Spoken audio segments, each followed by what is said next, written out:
मौसम विभाग के पूर्व अनुमान अनुसार कल से भारी बारिश की संभावना है। हालांकि 2 दिनों से बारिश हो रही है, लेकिन आज सुबह से ही तेज बारिश शुरू हो गई है।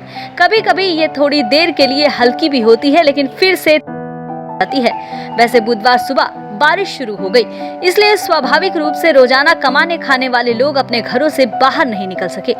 समस्या बाड़ी বাইরে বেরোতে পারছি না, কাজকর্মে যেতে পারছি না। তারপরে আমাদের গরিব মানুষের না খাটলে তো খেতে পাবো না, এটা একটা সমস্যা হচ্ছে। আর একদিকে বৃষ্টিতে চাষবাস ভালো হবে, কিন্তু সবই তো সমস্যা, আমাদের গরিব মানুষের দুটোই সমস্যা। हालांकि इस बार दक्षिण बंगाल में बारिश कम हुई है, इसलिए अभी बारिश होना कमी की भरपाई कर रहा है। बीच बीच में होने वाली बारिश खेती के लिए काफी फायदेमंद होती है।